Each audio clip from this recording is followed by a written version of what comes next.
Celiac disease is an autoimmune disorder where gluten is the trigger. Symptoms range anywhere from GI issues to muscle pain, fertility, skin problems, migraines, and the list goes on. It can literally target any organ in the body. Any organ, not just the GI tract, which is what it's known for, but literally any system.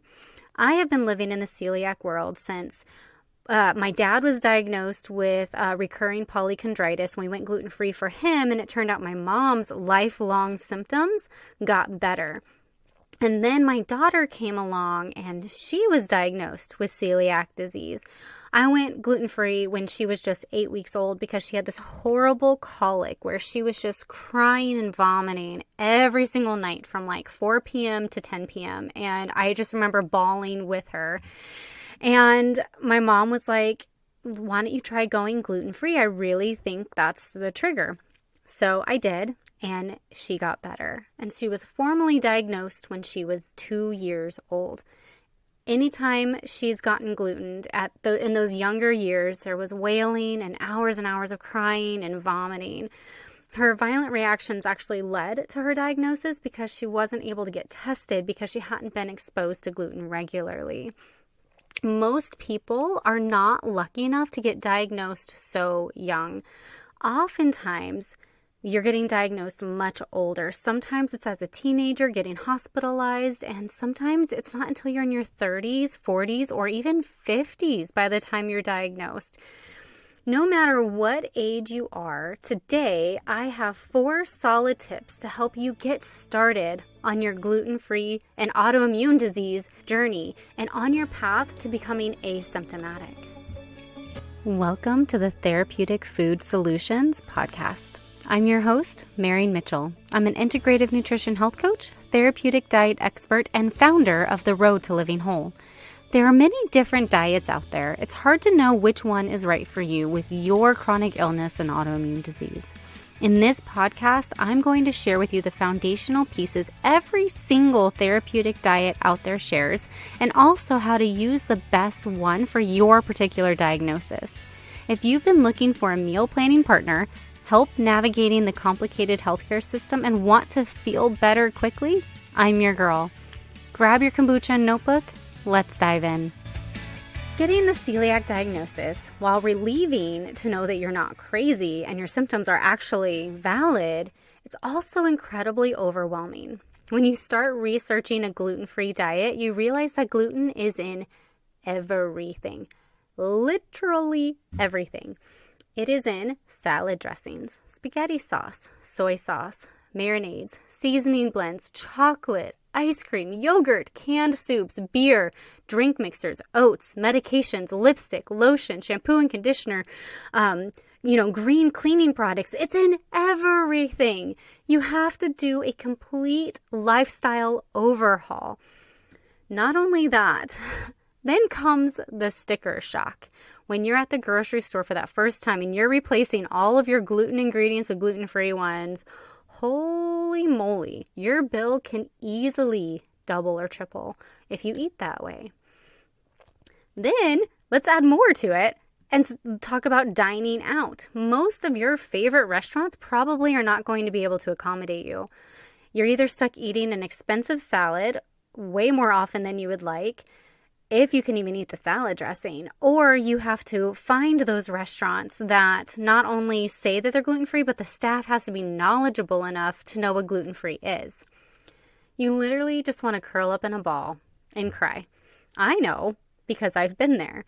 Like I said, at 8 weeks old, or when my daughter was 8 weeks old, I was a nursing mom already on a restricted diet free of corn, soy, and dairy. Avocado toast and takeout was sustaining me for way more meals than I care to admit. I literally couldn't even think about what to eat that would be easy. Lucky for me, I had moved in with my parents temporarily, and they were already on the gluten-free diet. My mom fed me, and that was a godsend. Not everybody has that.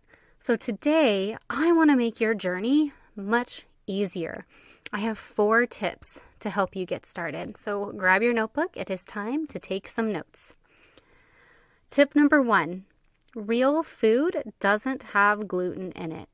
Fruits, vegetables, plain proteins, not the pre-seasoned stuff, fats, are all naturally gluten-free. Eating real food also cuts down on your grocery budget substantially. So, basically you're going to need to learn how to cook real food. And if you've been depending on canned and boxed foods and you don't know how to cook real foods, I suggest you go to my website, and I have over 160 recipes that are super simple there to help get you started, or schedule a consult with me because I can help guide you towards that. All right. Number 2, get to know your gluten-free grains in their whole form. So there's rice, quinoa, millet, sorghum, teff, and buckwheat. Those are all gluten-free grains. Oats are iffy because they're usually processed in the same facility as wheat. So what they'll do is they'll take a bin of wheat, cart it off, dump it out, and then go back. So there's all these remnants of wheat in there. So they have to be processed in a gluten-free facility. And there's only 1 or 2 of them in the country that I know of at this time. There might be more, but as far as I know, there's only like 2. Get to know them, learn how to cook them, learn how to make them taste good in their whole form. Now, when we look at gluten-free products, they are made with these grains, but it's basically made with the starch. Gluten-free grains are very starch heavy. So then you're going to deal with blood sugar issues. So if you're going to eat them, stick to them in their whole form like 90% of the time. Number 3, you got to start fresh in your kitchen. So it's time for a new strainer, new baking sheets, a new toaster, new cooking utensils. You need to look at your cleaning products. And if you're using green, earth-friendly cleaning products, a lot of times they do have wheat in them, like wheat byproducts. So you need to call the company to see if they're gluten-free, because most of them actually aren't. Unfortunately, I learned this one the hard way because my daughter was still having symptoms, even though I know I was strictly gluten-free. And it was the dish soap that I was using was made with gluten. So her bottles were just coated in it. So whenever she was at the babysitter, she was getting gluten every bottle. It was really disheartening. You also want to make sure you swap out your sponge right away because there's tons of gluten in that sucker. And if you are in a home where people are still eating gluten, you need to have your own dedicated strainers, baking sheets, toaster, cooking utensils, dish sponge, okay? And I know that that's a lot, but I promise it's going to make your journey to healing so much better because you're not going to be frustrated because you're doing all this effort and you still feel awful. And it could be because you're having these things in your life, okay?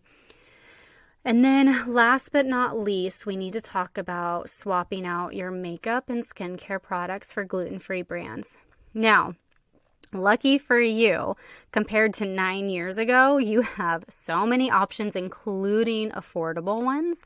Companies have been removing gluten, and if they don't, they very, very clearly say that they have it on their products when you go to their website. So for skincare, the brand that I personally love and use is called Go Pure. It works really well. It also uses clean ingredients, and the entire line is gluten-free. So I can buy anything and not worry about it. For makeup, all kinds of options. Sengen's is one. The e.l.f. is another. e.l.f. I buy for my daughter because it's really inexpensive. Those are the 2 that I can think of off of my head. But then if you go to like your favorite brands, they'll be able to tell you which products of theirs are gluten-free and not. Typically, lipstick and mascara are like the big ones that will irritate you. My mom, who we believe has celiac disease, she never got tested. But we know that gluten does the same thing to her that it does to my daughter. She used to, when she would put mascara on, except for like 2 brands, all of her eyelashes would fall out. And we had no idea why for years until she went gluten-free. And so she went gluten-free in her makeup, and then lo and behold, she didn't have any problems anymore. Like the brands that she was using were actually gluten-free. And same with lipstick. Like, you don't eat lipstick. You're not going to like go and take a chunk out of it, but it's on your lips. You're going to swallow it. And those micro exposures are enough to make you sick. Then we got to think about your lotion because we do lick our fingers when we eat and things like that. So you need to make sure that your body lotion is gluten-free. And some brands will have maybe one or two products that do, some brands won't, some brands their entire line will be. And it's just a matter of finding those. Again, luckily there are lots of options out there, and you can easily do a quick Google search and just say, hey, gluten-free body lotions, and there's like 16. I found when I Googled it, 4 websites came up, and all of them had like 12 to 16. And you can get them everywhere at all price points. It's really great. The brands that I like are Desert Essence and Mineral Fusion, personally. Again, they're clean. They don't have a lot of like additives and toxic chemicals in them. So yeah, those are my 4 tips. I've been doing this for 9 years myself. I've been living in the gluten-free world for 11. It is overwhelming at first, but these 4 tips are your game changers. It makes the transition so much easier.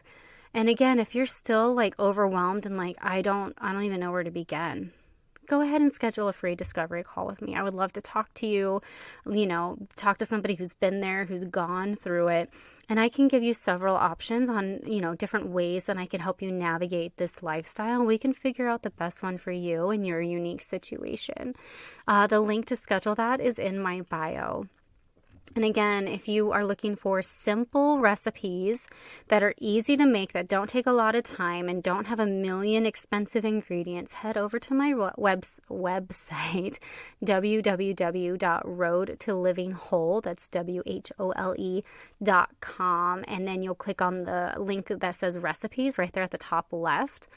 And there's over 130 there for you. To review, my 4 tips are: eat real food versus processed and boxed food to save on your budget. Get to know your gluten-free grains and how to cook them. Start fresh in your kitchen. And swap your makeup, lotion, and hair products for gluten-free brands. When you start here, you're going to feel so much better, and it won't break the bank.